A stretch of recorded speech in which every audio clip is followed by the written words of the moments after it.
जय माता की मित्रों, आज के इस वीडियो में हम विनियोग के विषय में जानेंगे। जब भी हम विनियोग के बारे में जानना चाहते हैं तो हमारे मन में कुछ सवाल आते हैं, जैसे विनियोग क्या है, विनियोग क्यों और कैसे करा जाता है, विनियोग के कितने प्रकार हैं, विनियोग जल के साथ किया जाता है या बिना जल के। सर्वप्रथम हम बात करते हैं कि विनियोग क्या है। सरल शब्दों में विनियोग का अर्थ है गुरु। जी हाँ, गुरु जो हमें उस मंत्र जप व स्तोत्र के पाठ के सफर में मार्गदर्शक बनता है, जो हमें बताता है कि जिस मंत्र और स्तोत्र का हम पाठ कर रहे हैं उस मंत्र के रचयिता ऋषि कौन है, उस मंत्र को किस लय से उच्चारण करना चाहिए, वह मंत्र किस देवता का स्वरूप है, वह मंत्र किस बीज तत्व की ऊर्जा से संबंध रखता है, उस मंत्र का शापोद्वार क्या है, उस मंत्र का निष्कीलन क्या है। विनियोग मंत्र जप का प्रथम चरण है, जिसके अंतर्गत विनियोग के कुछ अंग होते हैं, जैसे ऋषि, देवता, छंद, बीज, कीलक आदि। ऋषि विनियोग के अंगों में सर्वप्रथम है। यहाँ ऋषि से अर्थ उन ऋषि से है जिन्होंने उस मंत्र या स्तोत्र की रचना की है या अपने देव से सर्वप्रथम बार प्राप्त किया है, जैसे दुर्गा सप्तश्लोकी के नारायण ऋषि हैं। सप्तश्लोकी दुर्गा का विनियोग करते समय हम बोलते हैं ओम अस्य श्री दुर्गा सप्तश्लोकी स्तोत्र मंत्रस्य नारायण ऋषि ही। यहाँ पे हमें पता चलता है कि दुर्गा सप्तश्लोकी स्तोत्र के ऋषि नारायण है। इसी तरह नर्वाण मंत्र के ऋषि भगवान ब्रह्मा, भगवान विष्णु और भगवान शिव है। नर्वाण मंत्र के विनियोग करते समय हम बोलते हैं ओम अस्य श्री नर्वाण मंत्रस्य ब्रह्म विष्णु रुद्र ऋषयः। यहाँ हमें पता चलता है कि नर्वाण मंत्र के ऋषि ब्रह्मा, विष्णु, रुद्र ये तीनों त्रिदेव हैं। इसी प्रकार अन्य भिन्न भिन्न मंत्रों के विनियोग करते समय हमें उनके विनियोग के प्रथम अंग ऋषि से यह पता चलता है कि उस मंत्र के ऋषि कौन है। अब हम बात करते हैं विनियोग के दूसरे अंग यानी देवता की। देवता से अर्थ उस देवी अथवा देव से है जिनकी उस स्तोत्र या मंत्र में ऊर्जा समाहित है। जिस मंत्र अथवा स्तोत्र का हम जप कर रहे हैं वह मंत्र जिस देव को समर्पित है वह देव उस मंत्र के देवता कहलाएंगे। जैसे दुर्गा सप्तश्लोकी और नर्वाण मंत्र दोनों की देवता तीनों देवियाँ माँ महाकाली, माँ लक्ष्मी और माँ सरस्वती हैं। सप्तश्लोकी दुर्गा और नर्वाण मंत्र दोनों ही श्री महाकाली, महालक्ष्मी, महासरस्वती माता को समर्पित है। इसी प्रकार अन्य मंत्रों के विनियोग करते समय हमें वहाँ पता चलता है कि उस मंत्र के देवता कौन है या देवी कौन है। अब हम बात करते हैं विनियोग के एक बहुत ही महत्वपूर्ण अंग यानी छंद की। छंद एक ऐसा समूह होता है जिसमें चरण, पाद और वर्ण का एक विशेष प्रभावी विधि से प्रयोग किया जाता है। किसी भी मंत्र या स्तोत्र को किस लय के साथ उच्चारण करना है वह विधि हमें छंद बताता है। मंत्रों में उपस्थित स्वर और व्यंजन को कितनी तीव्र और मंद गति से उच्चारित करना है यह छंद के प्रकार पर निर्भर है। अधिकतर मंत्रों के छंद अनुष्टुप होते हैं, कुछ मंत्रों के छंद गायत्री होते हैं। इसी प्रकार भिन्न भिन्न मंत्रों के भिन्न भिन्न छंद होते हैं। मंत्रों का अशुद्ध उच्चारण दोषपूर्ण होता है।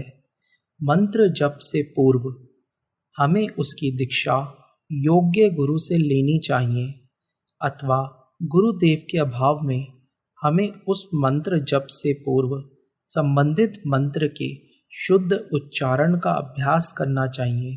कभी भी मंत्र जप अथवा स्तोत्र का पाठ करते समय ताली नहीं बजानी चाहिए और ना ही मंत्रों का उच्चारण फिल्मी गानों की लय की तरह करना चाहिए। यह अशुद्ध व्यवहार कहलाता है। अब हम बात करेंगे विनियोग के एक और अंग की, जो बीज कहलाता है। बीज से यहाँ अर्थ है ब्रह्मांड की उस शक्ति से है जिसमें निर्माण करने की ऊर्जा समाहित है। जैसे प्रकृति में एक बीज को पंच तत्वों की ऊर्जा देने से बीज एक पौधे में परिवर्तित होता है और फिर इससे वृक्ष का निर्माण होता है। वृक्ष खाद्य प्रणाली का निर्माण करते हैं और इन बीज तत्वों से जीवन चक्र चलता है। इसी प्रकार हर देव के मंत्र उच्चारण में बीजाक्षर रूपी ऊर्जा समाहित होती है, जिससे हमें बीज अक्षर अथवा बीज शक्ति का पता चलता है।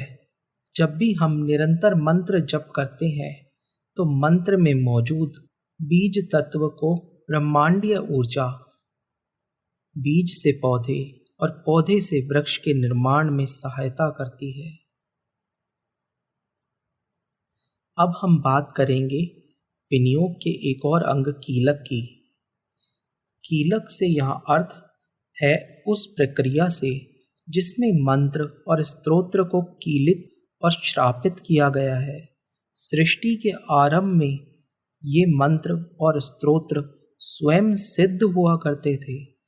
इनकी ऊर्जा से देवता सृष्टि में निर्माण कार्य करते थे।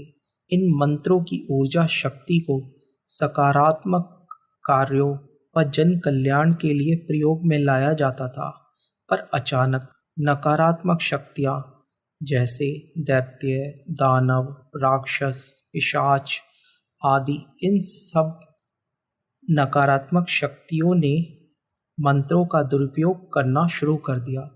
नकारात्मक शक्तियाँ इन पवित्र मंत्रों का दुरुपयोग करने लगी। कुछ दैत्यों को इतना अधिक घमंड हो गया कि उन्होंने इन मंत्रों के प्रयोग से देवों को हराकर उनके कार्य अधिकार तक छीन लिए और सृष्टि के कार्य में अवरोधक बन गए। तब महादेव ने उन मंत्र व स्तोत्र को कीलित कर दिया व सिद्ध ऋषि मुनियों ने उन मंत्रों को श्रापित कर दिया। अब केवल योग्य पात्र ही इन मंत्र व स्तोत्रों की शक्ति को प्राप्त कर सकता है। इसीलिए आज साधना और अनुष्ठान संबंधी प्रक्रिया में परीक्षा होती है।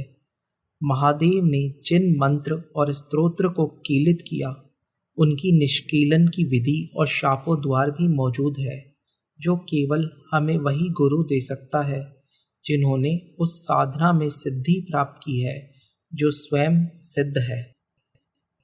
अब हम बात करेंगे विनियोग क्यों करा जाता है।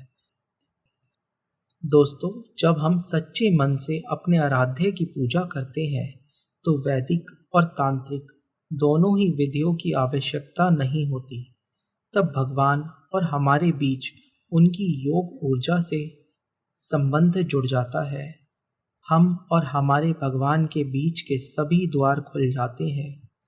हमारी प्रार्थना हमारे भगवान तक स्वतः ही पहुंच जाती है और हमें इस बात का पता भी नहीं चलता। पर इस आध्यात्मिक यात्रा में हम भटक नहीं जाएं, इसलिए हम जिस स्तुति को कर रहे हैं उस स्तुति का पूर्ण स्वरूप क्या है, यह जानने के लिए हम कुछ विधियों का प्रयोग करते हैं, जिनमें से विनियोग एक महत्वपूर्ण अंग है। क्योंकि विनियोग एक प्रकार से संकल्प की भूमिका निभाता है।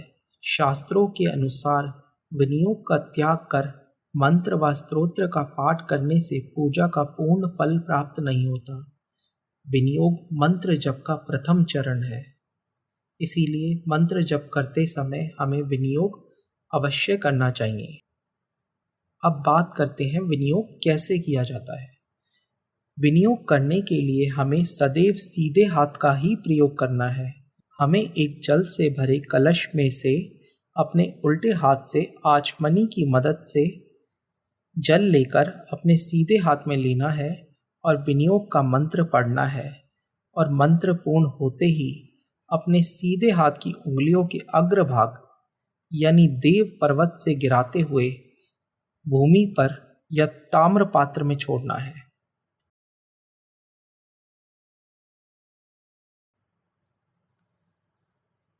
अब कुछ साधकों का प्रश्न होगा कि विनियोग का जल भूमि पर छोड़ना है या ताम्र पात्र में।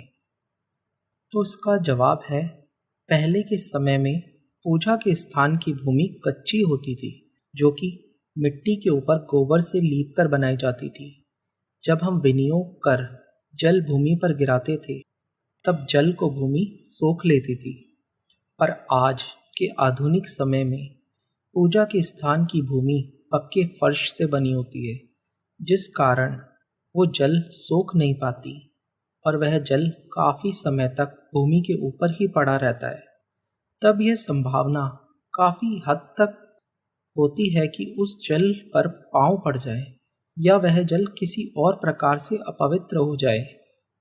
हमें यह स्मरण करना चाहिए कि विनियोग का जल उतना ही पवित्र होता है जितना कि हवन की अग्नि।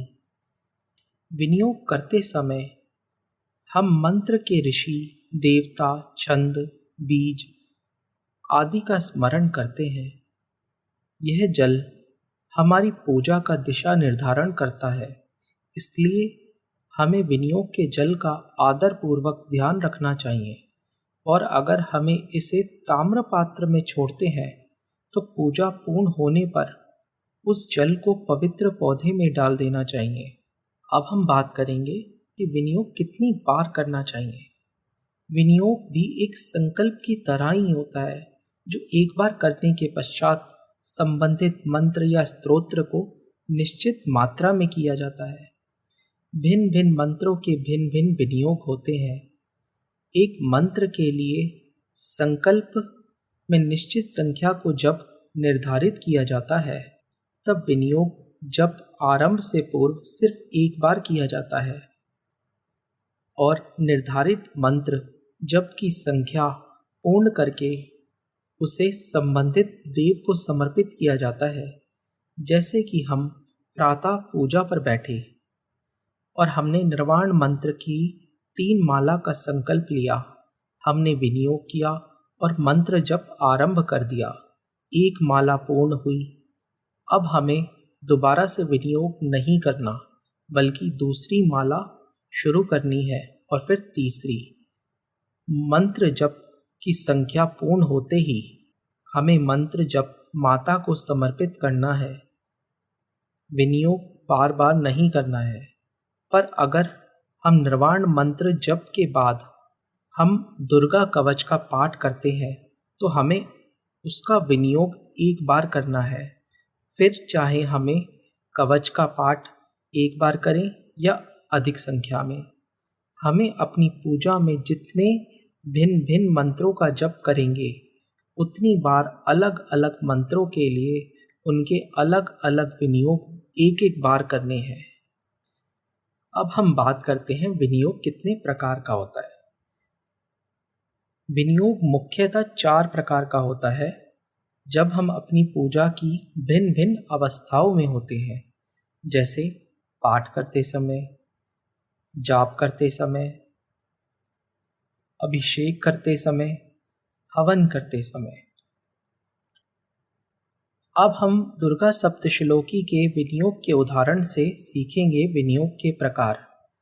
मानो हम दुर्गा सप्तश्लोकी का पाठ कर रहे हैं और यह पाठ एक से अधिक नहीं है, तो हम इस पाठ का विनियोग इस प्रकार करेंगे।